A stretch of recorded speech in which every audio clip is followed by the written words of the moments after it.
So we'll quickly go back to where Narad has left his argument and see how Ashwapati is coming forward and carrying on the thread further. He speaks like glimmering music veiled his thoughts, pitiful to mortals, only to them it spoke, as the wind flatters the bright summer air of living beauty and of present bliss. He hid in his all-knowing mind the rest.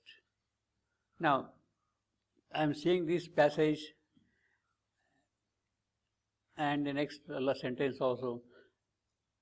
To those who hearken to his celestial voice, the veiled heaven's pity throws on future pain.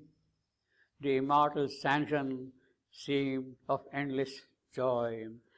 From the point of poetry, see, there is a very nice way the poet has done something wonderful. You have here simultaneously two parallel elements, lightning and love, image and thunder, glimmering speech, music, vivid veil, bright cloud. In this passage we have got two elements, one of light and one of sound, simultaneously. How he has brought, see, lightning and love, image and thunder, glimmering and speech, music.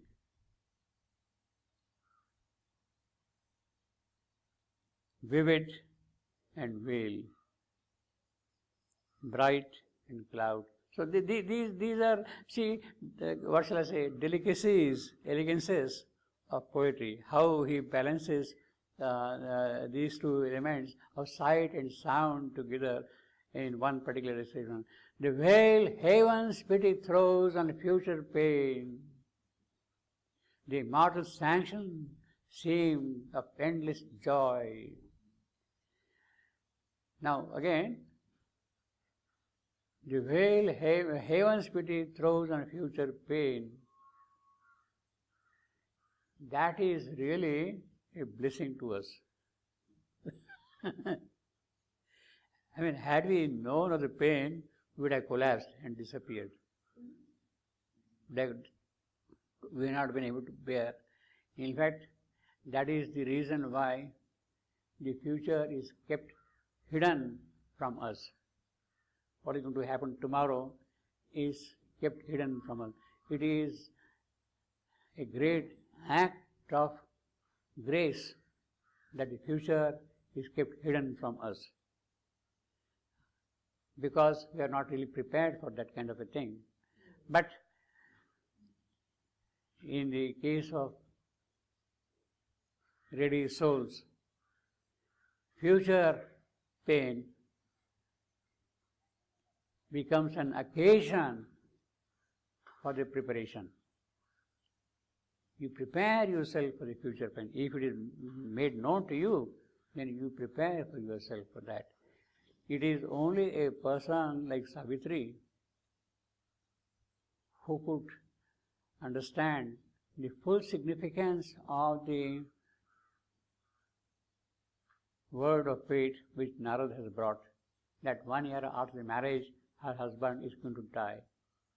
She is given that knowledge of the future. She is given that knowledge of the future because she is capable of applying herself to meet that future. To meet that future. Had it been given to somebody else, you would have collapsed. You would not have been able to prepare at all, you see. Not only that, Savitri is given that knowledge, of course, to prepare herself yogically and meet the occasion, confront death after 1 year. The beauty of the whole thing is future's knowledge is given only to those who have that capacity to hold the future in them. That is the grace. That is the grace, real grace. And Savitri is such a great person that she has full capacity to hold that knowledge entirely into herself. She is not revealing it to anybody. She does not utter a single word to her husband, to her parents-in-law, to the people in the forest. No, nobody knows about it except she. That means a tremendous capacity of Savitri to hold that knowledge. Had she, by mistake, by accident, or out of emotion, revealed that thing, the whole thing would have collapsed. The whole thing would have collapsed, simply. She is able to hold that knowledge, which is important to see. And in that process, she prepares herself yogically also, you see. So future pain is something which is given to you when you are capable of doing it. So if our body does not experience pain, I think we are lucky. We are lucky. Because we are not prepared ourselves yogically to meet that eventuality.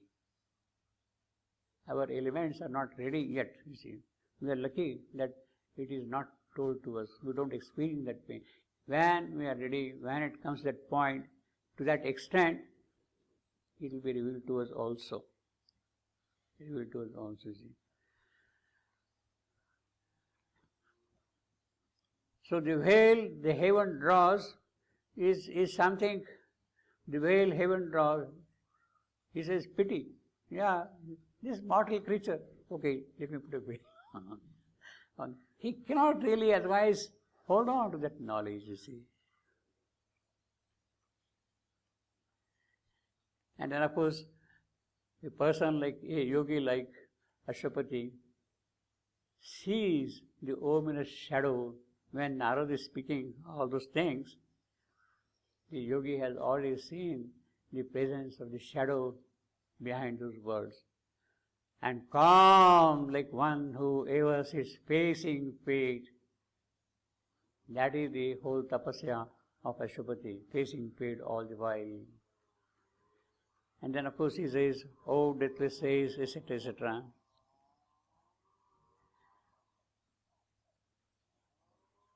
We have seen lapis lazuli and pearl.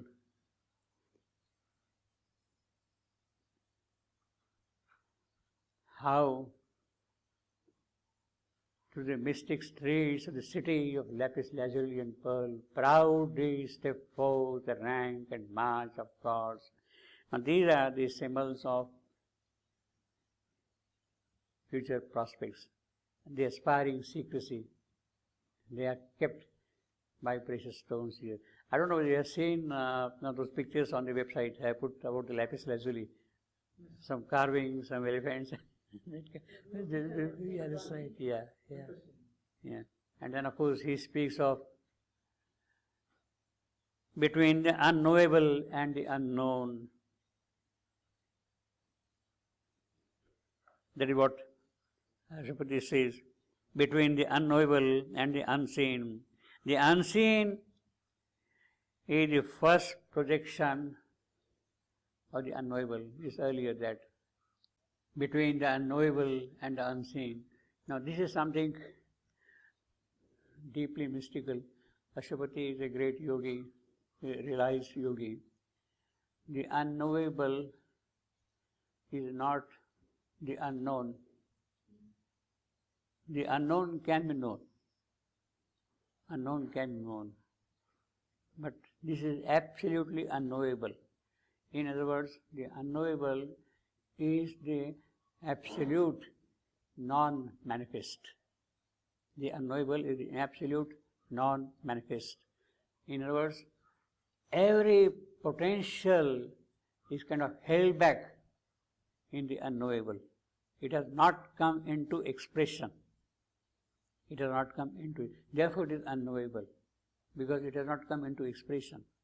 When the Absolute comes out in the form of a manifestation, then it can be known or unknown. Then it becomes unseen or seen, you see.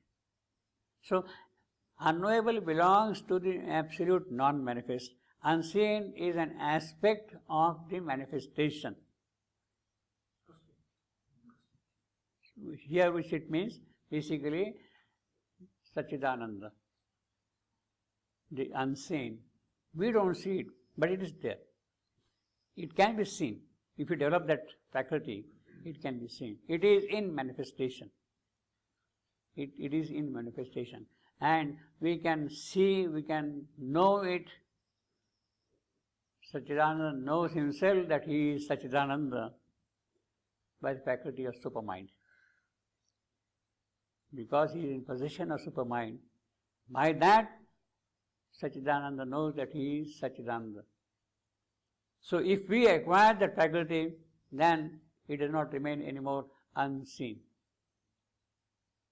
So he says, happily beginning, luminous-eyed on earth. So the origin of Savitri's work now belongs to that domain, coming from the unknowable into the unseen, trying to come here down.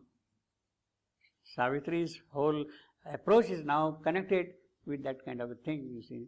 Born on the borders of two wonder worlds, it flames out symbols of the infinite and lives in a great light of inner sun.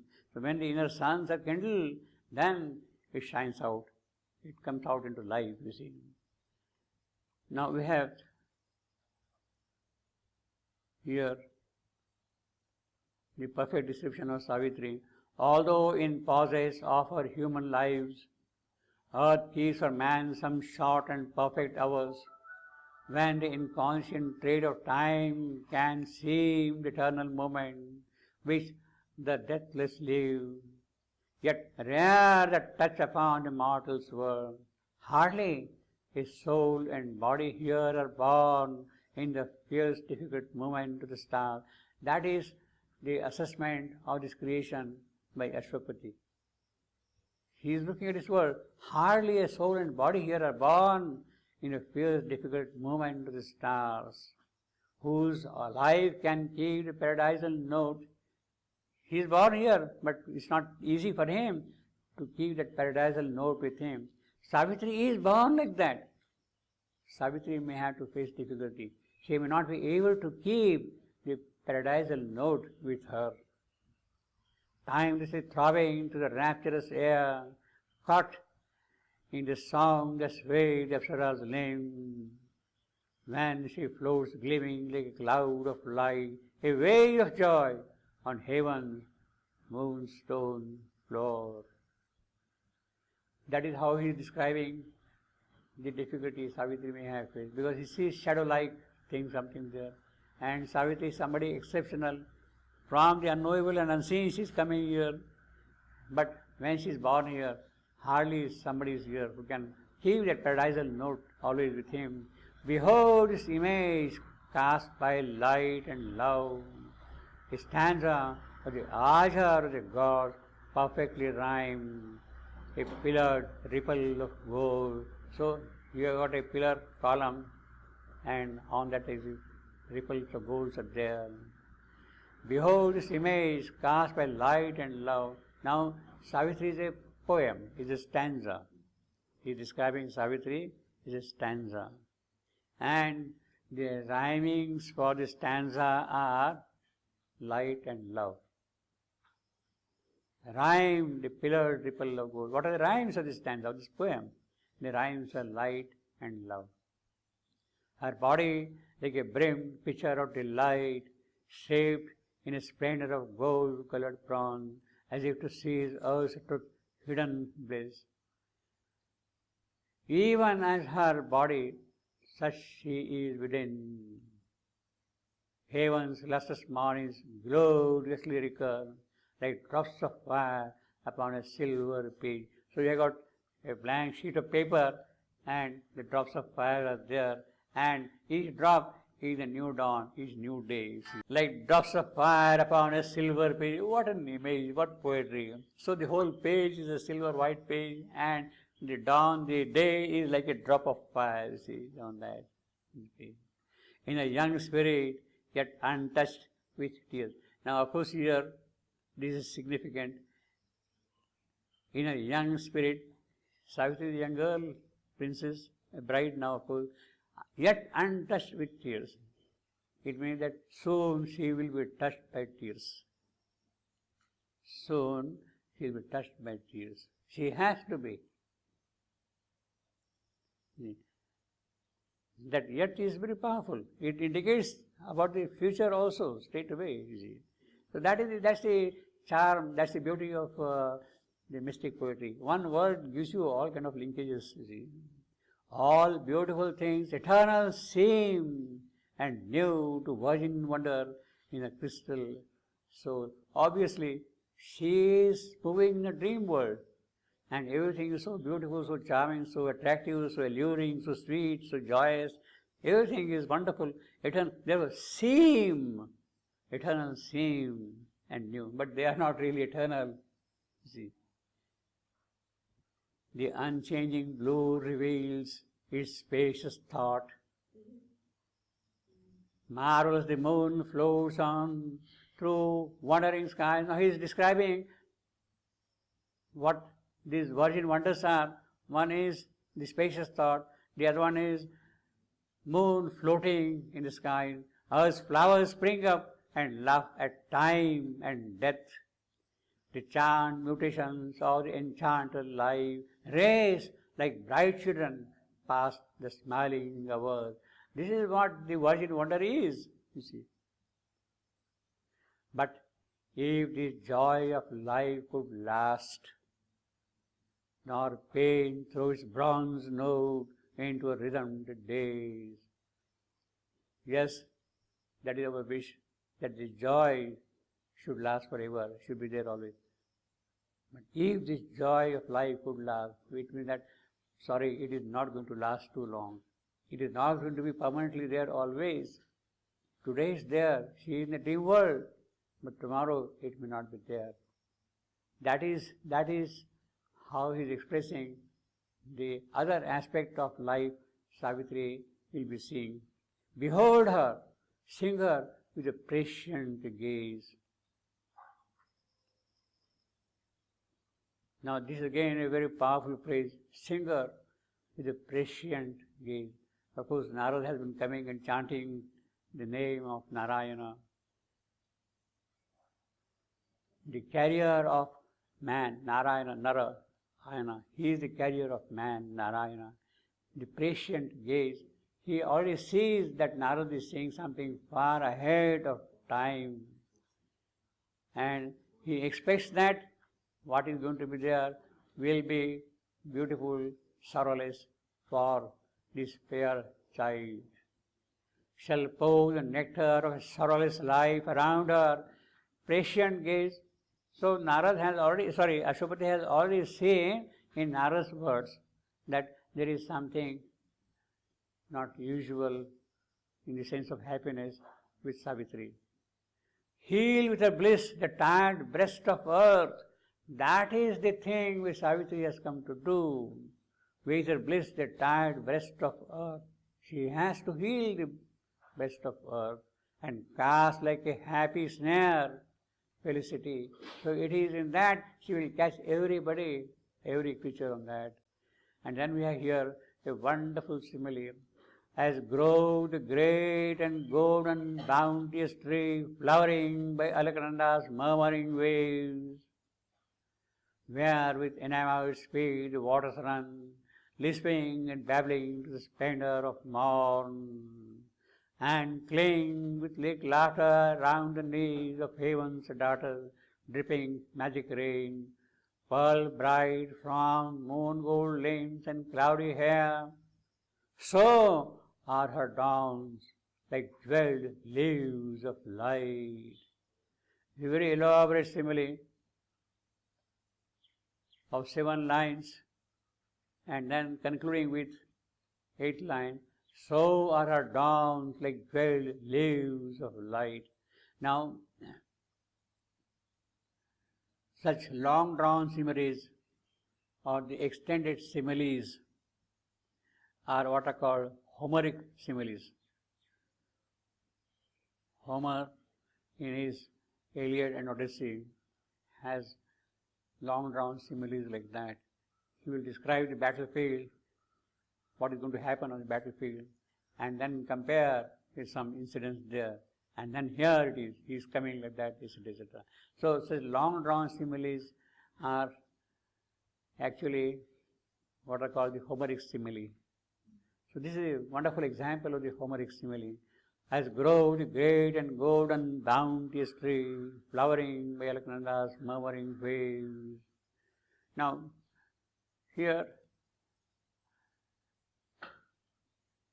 perhaps the hint is of all the rivers and all the places, etc., etc., he is selecting Alaknanda, the river. Alaknanda is the tributary of Ganges.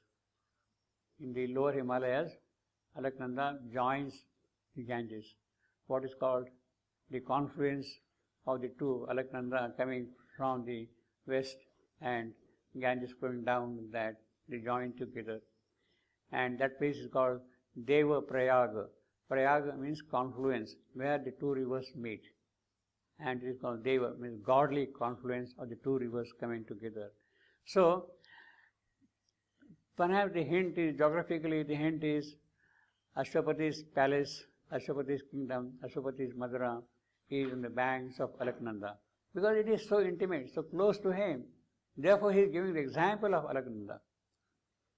And on the bank of Alaknanda there is a huge big tree flowering up, and Savitri is like that, you see. So this is the suggestion, geographical location of Sri Aurobindo Madura, flowering on the banks of Alaknanda, where with enamored speed, obviously it is coming in the mountain, so the speed is enamored, rushing, run lisping and babbling to the splendor of morn, and playing with lyric laughter. Savitri is joyous, happy, lyrical. She has discovered love, and she is laughing and moving on. And of heaven daughters dripping magic rain, as the Apsaras are dripping with rain, the magic rain, pearl bright from moon gold limb and cloudy hair. So that is the description of Savitri. See, two compounds, pearl bright, moon gold, limbs and cloudy hair. So are her dawns like jeweled leaves of light. Now here, I got an example of a Homeric simile here. Let me read that passage. Homeric or epic simile is a detailed comparison in the form of a simile, that is many lines in length. Here it is 7 lines already, many lines in length. Often it occurs at a moment of high action or emotion, which is also true here, high action or emotion. Similes are emotional. Often it occurs at a moment of high action or emotion. Similes are intentional. With a purpose, they are already built into that. Intentional. Deepening and understanding the contents of the subject, basically. They stress the physical motion and the emotional disturbance. That is what a critic says about Homeric simile. They stress the physical motion, well, here is there, and the emotional disturbance at that point of time here. And he gives the example of Homer simile as when the shudder of the west wind suddenly rising scatters, shudder of the west wind suddenly rising scatters across the water, and the water darkens beneath it. Under the shudder, the water darkens beneath it. So darkening was settled the ranks of Achaeans and Trojans in the plain. When the two armies are standing against each other, the Greek army and the Trojans on the plain, they're standing here. So he says, and the water darkens beneath it. So darkening was settled the ranks of Achaeans and Trojans in the plain. That is this is of course an English translation, but Homer gives a beautiful long description in the original, of course. And then we have the same thing carried out as a very beautiful example of Homeric simile by Matthew Arnold. Matthew Arnold, he has a narrative poem or a kind of an episode, Sohrab and Rustum, the Persian heroes, Sohrab and Rustum. And there he describes in the epic manner how the whole scene is. As in the country on a morn in June, when the dew glistens on the pearled ears, a shiver runs through the deep corn of joy. So, when they heard the Peranvaza said, a thrill through all the Tartar squadrons ran of pride and hope of Sohrab, whom they loved. See, this is the part of the simile. And then the description comes here. And then he continues, but as a troop of peddlers from Kabul, you see, that is his spelling, Kabul, in those days. But as a troop of peddlers from Kabul crossed underneath the Indian Caucasus, that vast sky-neighboring mountain of milk snow, snowy mountain, milk snow, crossing so high that as they mount, they pass long flocks of travelling birds dead on the snow. On the snow, the birds have fallen there, dead snow, choked by the air, and scarce can they themselves slake their parched throats with sugared mulberries. In single file they move and stop their breath, for fear they should dislodge the overhanging snows.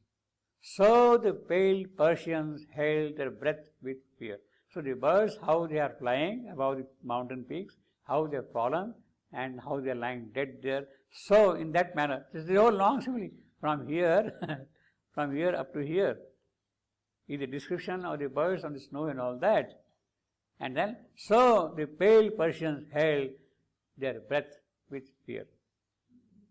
So this is an example of the Homeric simile, and it's a very beautiful example in English poetry. And what we have here is also exactly the same thing here. As growed the great and golden bounteous tree, flowering by Alexander's murmuring waves, where with enamored speed the waters run, lisping and babbling to the splendor of morn, and cling with lyric laughter round the knees of heaven's daughters, dripping magic rain, pearl bright from moon gold limbs and cloudy hair. So this whole thing is a simile, all these things. And then, so are her dawns. See, just one line now about Savitri. So we have a few occasions like that in Savitri, where you see the Homeric similes, long drawn similes like that, you see. And then of course Ashwapati says, so cast she her felicity on men. The way Alexander's waters run and all that thing, etc. A flame of radiant happiness, she was born. Yes, a flame of radiant happiness. She was born from flame, and she herself is a flame. And surely will that flame set earth alight. Now he says, he makes it absolutely definite. And surely means Ashwapati had the full conviction that Savitri is, although she is going to meet ill fate, something unfortunate, she will be able to win over it.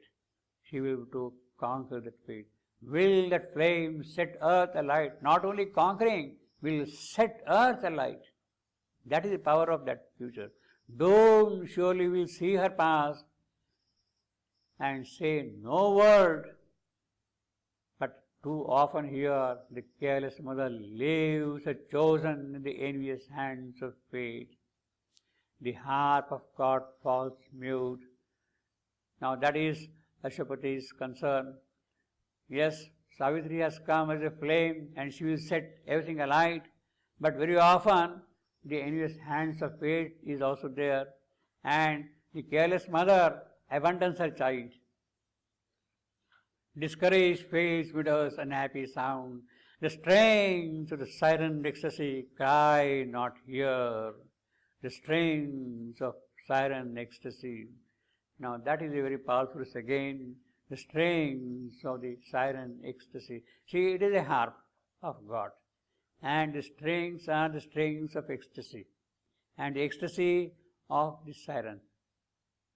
The sweetness, the musical sweetness of the music of the sirens. Again here, the siren is definitely a reference to what we have in Odyssey. In Odyssey, the sirens, there are 3 sirens. 3 sirens, their names are Tespicore, Melpomene, and Chirope. These are the 3. Okay, so that doesn't matter. One is a siren of dance, one is of music, one of arts, like that, these 3. And they are very, very sweet singers. Very sweet singers. But there is something dangerous also about them. They are dangerously beautiful. And they become femme fatale. They become femme fatale, you see. A dangerous woman, you see. The description in Odyssey is that when the crew of Odysseus is going through the Siren Islands close by, then he was warned that he will hear very beautiful music. And the music is so attractive that people, the sailor is attracted on the island. And then these ladies, they will enjoy fellow and then finish him off and all that kind of a thing, you see. So this man was still very particular to listen to that music. He said, let me at least hear that music of the sirens, how sweet it is. So he tells his crewmen to tie him on the mast tightly and keep the ears open. And he tells every sailor to put wax in the ears so that they would not hear anything at all, you see. They would not put wax in the ear and then go on. So this man enjoys the music and then the sail goes off. So that was the trick he had played, you see. So siren strains of the siren ecstasy. Now, siren ecstasy is again a very powerful, beautiful word. In one place, Shyamantu defines what is ecstasy in one of his prose writings. Ecstasy is illimitable intensity of participation. Illimitable intensity of participation in an eternal ecstasy founded on the eternal existence. Illimitable intensity of participation in an eternal ecstasy founded on eternal existence. So that is the Satchidanandic trance, advance, in which he is describing. So it is, he says, E capital, ecstasy, cry not there. He speaks of E capital, the highest kind of intensity of joy, and strains of the siren ecstasy. So basically, here again, see the beauty of the whole description. Ecstasy is the main noun here. String, so the ecstasy has strings. It is strings, you see. Strings of ecstasy. You have got a harp of God, and the strings are the strings of ecstasy on which the music is played. Means it is music is played on the strings of joy. Joy is played on the strings of joy. In that sense. The strings of the siren ecstasy. Cry not here. Well, you are here, there, but here in this world, in this mortal world, it's not there. That music is not there. Strings of siren ecstasy. So it is the joy on the strings of joy. That is what it means basically. Joy on the strings of joy. Happiness, ecstasy on the strings of ecstasy which is being played here. There is a very beautiful description in one of the compositions of a Marathi saint 300 years ago. He had written Tukaram. I don't know if you heard of his name, Tukaram. He was at the time of Shivaji. He was a very great saint, devotee. And in one of his compositions he says, Ananda che dohi, Ananda che taranga. On the ocean of bliss, the waves of bliss. On the ocean of bliss, the waves of bliss. On the pond of bliss, the waves of bliss. It is that strings of ecstasy, the strings of joy on joy. It is that kind of a thing here. Of sorrow song we have enough. Yes? Well, this is mortal creation. Sorrow songs we have enough. In fact, that is a great commentary on the plight of we mortal creatures. Sorrow songs we have enough. It's a great commentary actually, basically. In fact, this phrase would remind us of the description we have in the Gita. The Gita speaks of this world as anityam asokam. Anityam asokam. Anityam, transient and sorrowful world. This transient and sorrowful world. Anityam asokam. Transient, anityam. Asokam, sukha, joy, which is lacking, sorrow.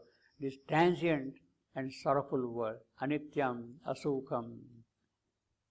That is what the Gita speaks. Here is the same thing. Sorrow songs we have enough. Yes, we know this world is full of transience and sorrow. We have been living that thing. So please don't repeat that. Please tell something else which is different than that. Her glad and grievous days ring heaven here. That is what we want. Let her glad days bring heaven here, ring heaven here. Let them come here. She must come here for that. Although Narada is dropping the hint of sorrow, but enough. We had enough of it. Is it going to be so always, again and again, continuing like that? Or must fire always test the great of soul? Fire must, that's the ordeal. Has Savitri, if she is somebody divine, somebody great, somebody exceptional, has she to undergo the ordeal of fire? Has she meet the fire ordeal? There is fire test. Has she undergo the fire test? Which means that in Sanskrit literature, we have what is called, the phrase is called Agni Pariksha. Agni, that is fire. Pariksha is ordeal. Has Savitri to undergo Agni Pariksha, the fire test? Yes, she has come here with all that thing, etc., etc. Is it necessary that she also should take this test, this ordeal of the fire, Agni Pariksha? Along the dreadful causeways, the gods, armed with love and faith and sacred joy, a traveler to the Eternal's house, once let unwounded pass a mortal life. That is the blessing Ashwapati is beseeching Narad. He is asking Narad, you please bless her. Along the dreadful causeway of the gods, yes, this is what happens. Armored with love and faith, that is what Savitri has. She is carrying the weapons of love and faith and of course joy. It is with this joy, with this love, faith and joy, let Savitri pass the fire test. She is going to pass the fire test, Agni Pariksha, by what?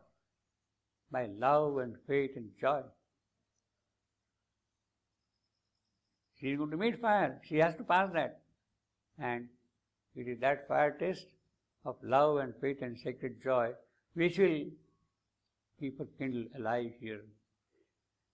And then of course, a traveler to the Eternal's house, that is what Savitri is. Savitri, she has come here for that purpose, to go to the house of the Eternal. Once let unwounded pass a mortal life. That is the solicitation, that is the plea of Ashwapati to Narad.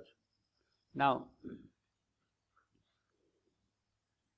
we don't know whether it is in the hands of Narad to allow that thing to happen.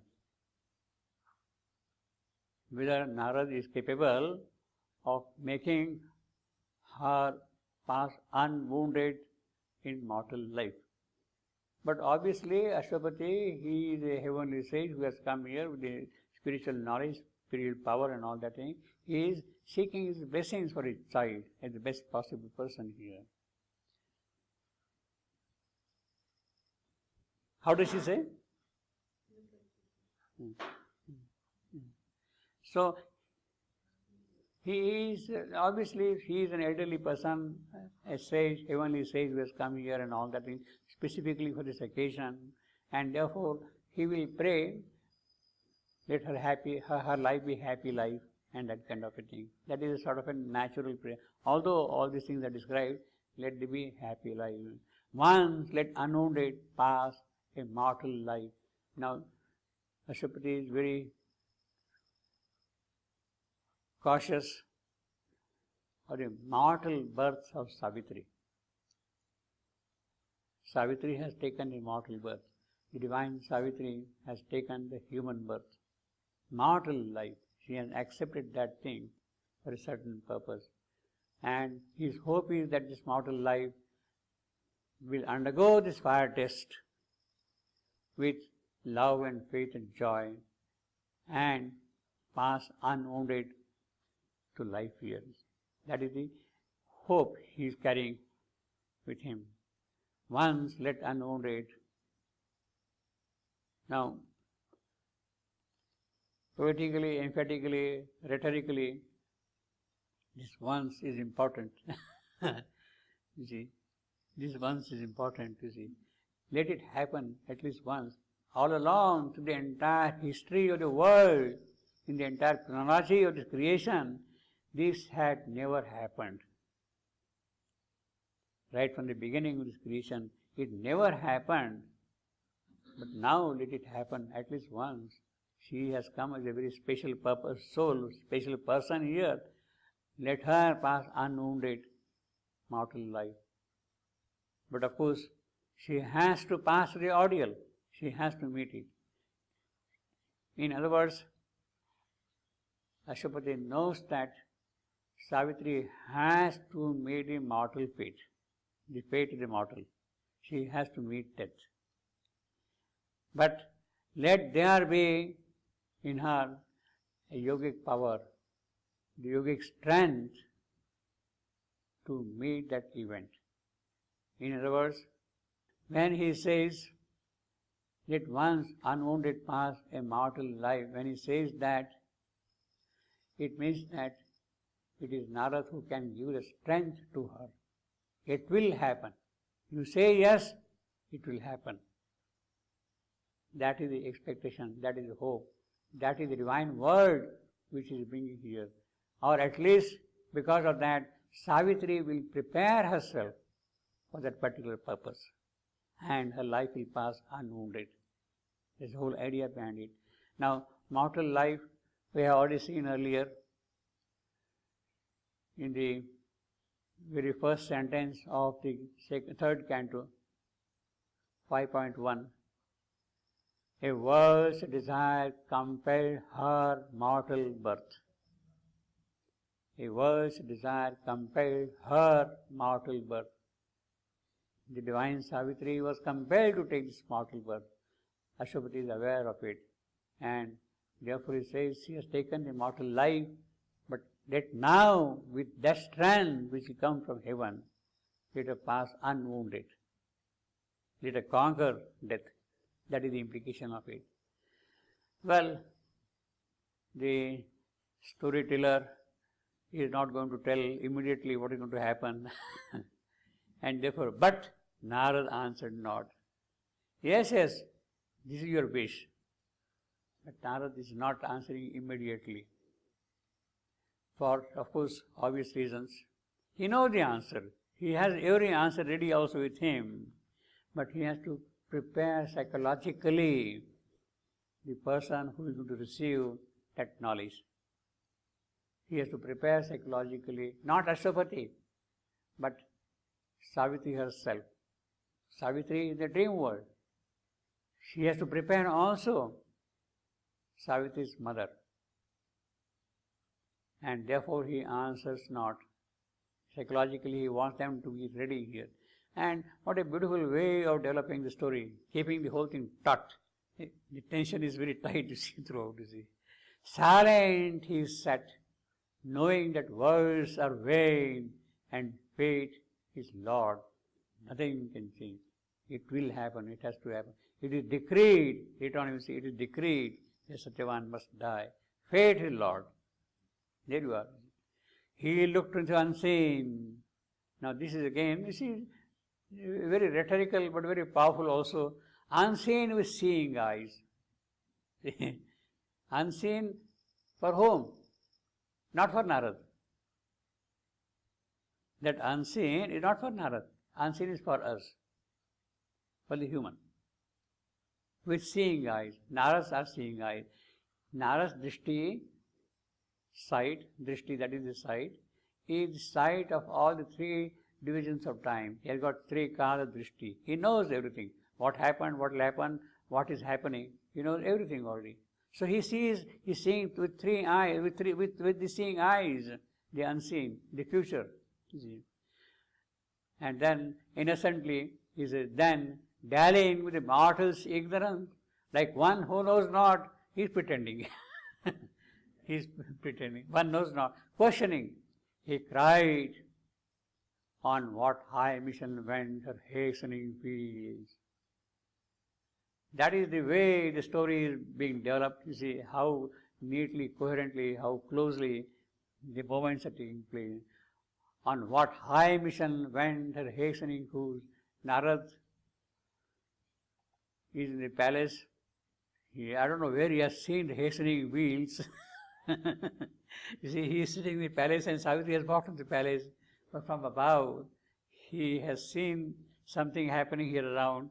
But at the same time, Narad is perfectly justified in saying hastening wheels.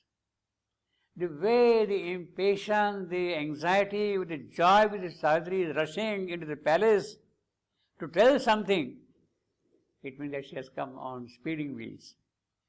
On wheels with a rush, you see. She wants to tell something. Yes, yes, yes, I have found my lover. She wants to reveal that thing. And therefore Narad has pursued that thing, hastening wheels of Savitri. She has come back. On what high mission went her hastening wheel? Whence came she with this glory in her heart? Narad has seen the glory in her heart. Suddenly she has become bright. And paradise made visible in her eyes. Paradise made visible in her eyes. Narada has seen the paradisal glimpse in the eyes of Savitri, and is asking innocently, where from had that glory come? Where from? Now here again, and paradise made visible in her eyes. We have already seen earlier in the book of love, allude to her lashes. 104.1. Allude to her lashes by his passionate words. Her fathomless soul looked at him from her eyes. These two lines. We have got the same thing here. Paradise made visible in her eyes. Now, as I told you earlier, in this case, Savitri is so much enamored by Satyavan's presence there. She is so joyous, so happy that her soul is attracted by her eyelashes. Eyelashes have become so loving, so charming, so beautiful. They have become so beautiful that the soul from deep within got attracted by the beauty. Allured to her lashes by the passionate words, her fathomless soul looked out from within. It came out from within, that fathomless soul, because the eyes have become so beautiful, so loving, so joy. Here also, paradise made visible in her eyes. Paradise made visible in her eyes, you see. That is what Narada sees. Savitri's soul has come out. Narada is seeing also the same thing from above. That her eyes have become absolutely beautiful, charming, you see. The whole paradise is there in her eyes because she has found love. And then he asks innocently, what sudden God has met? What face supreme? Now, that summarizes everything. What face supreme? It is not an ordinary creature, an ordinary person Savitri has met. Somebody who is absolutely exceptional, God, supreme face himself, she has met him then. Therefore, her eyes are visible. In her eyes is visible the whole paradise itself. So he is asking a very small, innocent question. What sudden God has met? What face supreme? And then, to whom the king, red Ashoka, watched her going forth, which now sees her return. This is again a very romantic way of describing the whole mission of Savitri. Narada was asking, on what high mission? What high mission? Narada was asking. And Ashwapati, her father, is telling him, red Ashoka watched her going forth, which now sees her return. The red Ashoka has seen her going, and now it is seeing her coming back. It means that red Ashoka has witnessed the mission which Savitri has accomplished. She had gone on a mission. She has come back. It means that she has accomplished the mission. Now, you can think of the whole simile something like this. When Savitri heard the command from her father, go and find out your own life's partner, the mantra. She carried that mantra and she drives out of the palace garden in the chariot. At the gate of the garden, entrance gate of the garden, is the Ashoka tree. And the Ashoka tree is there, Ashoka griefless, which has no grief at all. The Ashoka tree is standing at the gate of the garden, and she is walking out of the garden, so the Ashoka has seen her going out. Now the same Ashoka tree is seeing her coming back, grieflessly seen. So he says, the red Ashoka watched her going forth, which now sees her return. This Saraka indica, that is the Ashoka tree, see, it has red flowers. And I don't know whether Aruvil has any Ashoka trees. Must be having. Must be having. But actually now, at the entrance of the ashram main building, yeah. At the entrance of the ashram, on the left side, they have put a small sapling of the sugar tree. It was there earlier, but that now they have put another sapling. It has grown this tall on the left side of the ashram main entrance. You see, a sugar tree. And it flowers sometimes, generally in the month of in the summer month, a sugar, a red flower. So red Ashoka saw her going. Red Ashoka is seeing her coming back. From summer to summer, Savitri has been traveling. It means that, you see, almost for 1 year. No, I didn't understand this because in the French book he put note page, and he said Ashoka, it's the tree without Grief. sadness, grief, and it gives flower once a year, Yeah. only in summer. In summer. So, yeah, but I understood during the flourish, I mean 1 month, she goes and she comes No, back. it is from a year. She spends 1 year. Yeah, she has been traveling for 1 year from place to place. So that is a very clear indication that she has been traveling for 1 year. She spent 1 year She has been going. We have a long description from place to place, from kingdom to kingdom, from land to land, from plains like that. She has been moving all along. From one year, she has been riding, you see, from place to place. The red Ashoka watched her going, and now the red Ashoka is seeing her coming back. You see?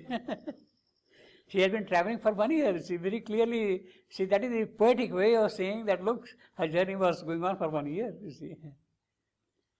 She was spending time in the palaces, in the forest hermitages, in the temples, in the cities, everywhere, and giving a lot of charities and moving like that all along, you see.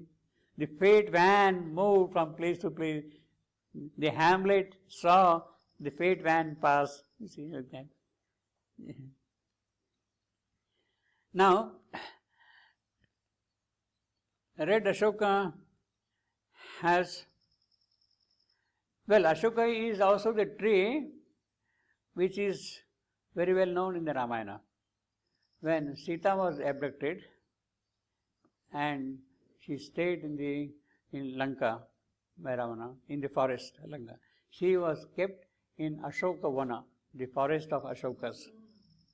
She was all the while sitting, she was kept in the forest of Ashoka trees, Ashoka Vana, you see, griefless forest. That is what the Ramayana says, you see. So that association is also there here, griefless forest. Means something good will definitely happen out of that, you see. Red Ashoka watched her, but there is something, so there are 3 associations. This is the third and very romantic, very beautiful, very sweet, is red Ashoka is the tree which is loved by the lovers, the forest.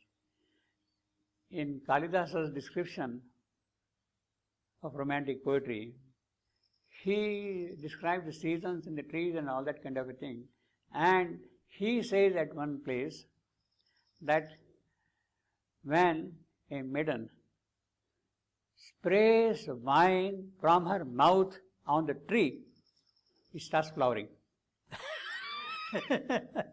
She takes wine like that, throws it to the tree, and then it starts flowering. That is the symbolic way of saying the joy of love spreading out, you see. She drinks wine and then sprays with the mouth on the tree, and then the tree starts flowering red, you see. So that is I would say that is perhaps the more pertinent association in this phrase, red Ashoka, because it is love. Savitri has discovered love. She has sprinkled wine on the tree and it has now started flowering up. She has found love. It has started flowering up, you see. So Ashwapati is very, very, very romantic person, very clever man of indicating what is happening and all that thing. He has told that 1 year she has been traveling in terms of the pursuit of her lover. Indirectly, in one sentence, he has told everything to Narad. On what high mission Yes, he has told already in this sentence. The red Ashoka watched her going forth, which now sees her return. He did not describe anything more.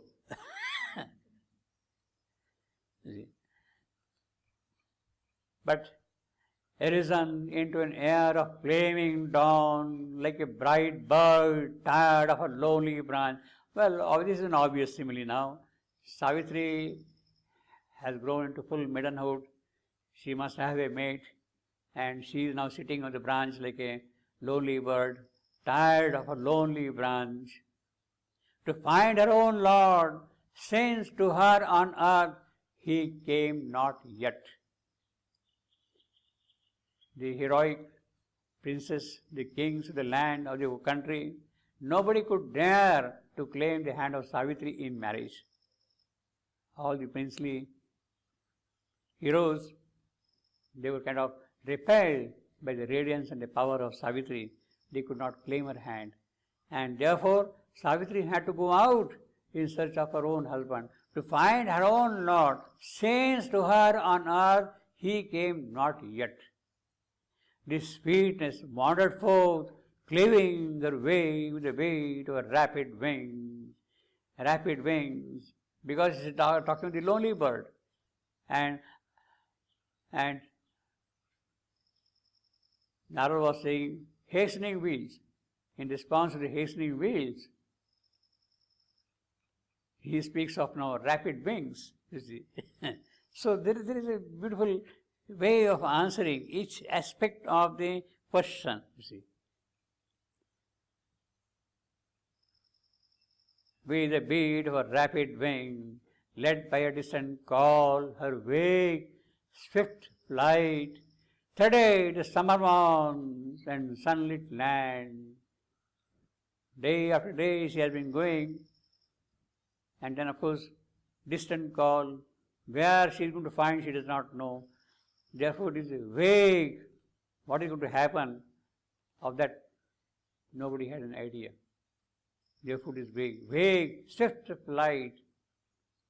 The happy rest her burdened lashes keep.